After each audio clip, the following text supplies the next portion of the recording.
मेरे परिवारजनों, बीते कई दिनों से देश में Mumbai trans harbour link Atal Setu की चर्चा हो रही है। आज जो कोई अटल सेतु को देख रहा है, तो इसकी तस्वीरें देख रहा है, वो गौरव से भर उठता है।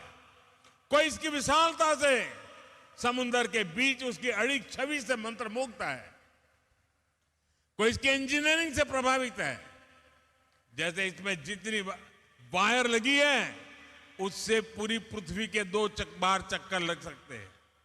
इस प्रोजेक्ट में जितना लोहा स्टील इस्तेमाल किया है, उससे हावड़ा ब्रिज 4 हावड़ा ब्रिज और 6 स्टैच्यू ऑफ लिबर्टी का निर्माण हो सकता है। कोई इस बात से खुश है कि अब मुंबई और रायगढ़ की दूरी और सिमट गई है। जिस यात्रा में पहले कई घंटे लगते थे, अब वही यात्रा कुछ मिनटों में ही हो जाया करेगी। इससे नवी मुंबई के साथ साथ पुणे और गोवा भी मुंबई के और पास आ जाएंगे। इस ब्रिज को बनाने में जापान ने जो सहयोग किया है, उसके लिए मैं जापान सरकार की विशेष रूप से आभारी हूं।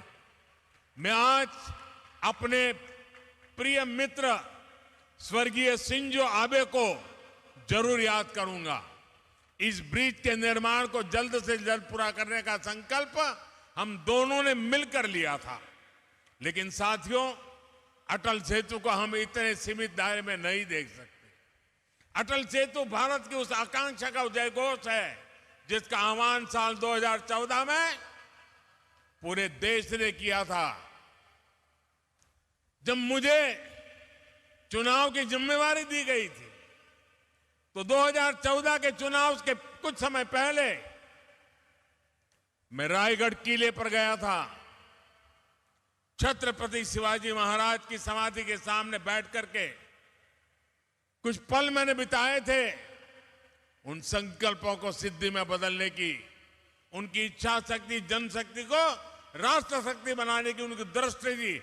सब कुछ मेरी आंखों के सामने और आशीर्वाद बन करके आया था।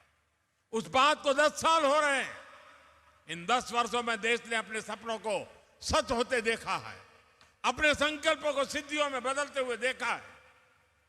अटल सेतु इसी भावना का प्रतिबिंब है। युवा साथियों के लिए यह नया विश्वास लेकर आ रहा है। उनके बेहतर भविष्य का रास्ता अटल सेतु जैसे आधुनिक इंफ्रास्ट्रक्चर से होकर ही गुजरता है। अटल सेतु विकसित भारत की तस्वीर है। विकसित भारत कैसा होने वाला है, उसकी एक झलक है।